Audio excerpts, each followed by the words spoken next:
Okay, hello and welcome to the video for week 2 in strategic management, which will be covering some of the main points for the second half of the session. We'll be looking at logical incrementalism. Okay, logical, of course, means in a very structured way.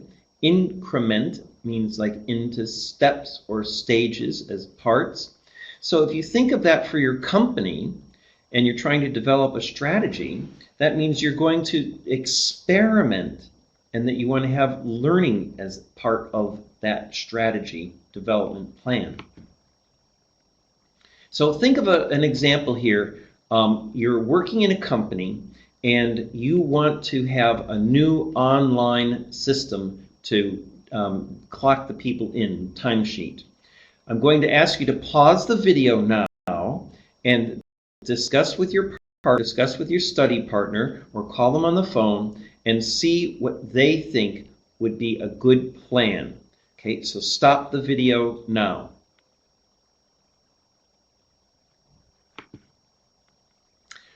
All right, you can play it again, and now you can see that some possible solutions might be that you're going to be doing it all at once. You're going to make the change happen for the entire company in one big sweep.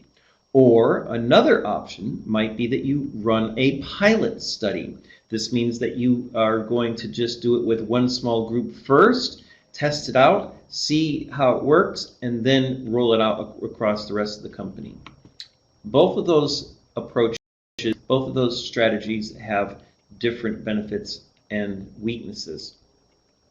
If you're continuing to look at this element of logical incrementalism, that means that there's going to be some uncertainty in the environment. You're going to need to have general goals. There's going to be that element of experimentation. And of course, you're going to have to coordinate these strategies, these emergent, these evolving strategies. When you are working with a company, one element of this for logical incrementalism is, we said, that it was learning.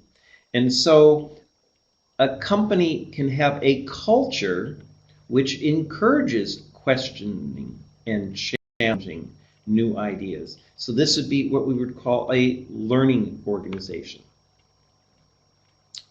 So if you're looking at the strategy and political processes, it might be in terms of bargaining and negotiating with the powerful interest groups or stakeholders in the company.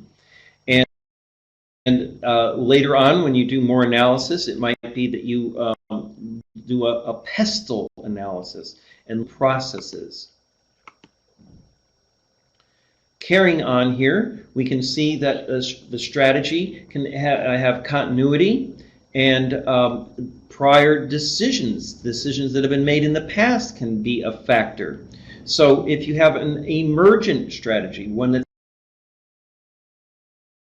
evolving, you want to be aware that it is formed by the rationale, by the thinking of the previous strategy. Also, you may have a path-dependent strategy. Okay, this is one which is evolved from historical, or there are preconditions that are in place.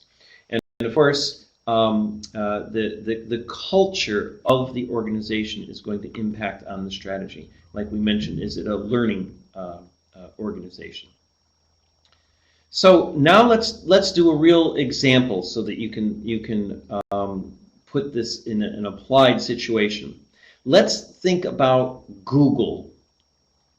You know them as the web search engine, but they also do a number of other different products. So have a think, pause the video, and think about some products that Google makes.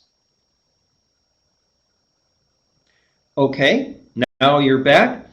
And did you think about, say, for example, Google Maps? That's one product that they have. Google Translate, you may have mentioned.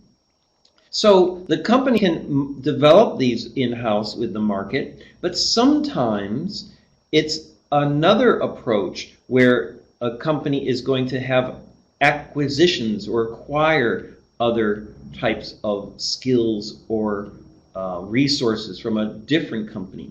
Pause the video and do a search to find out what companies Google has taken over. Okay, now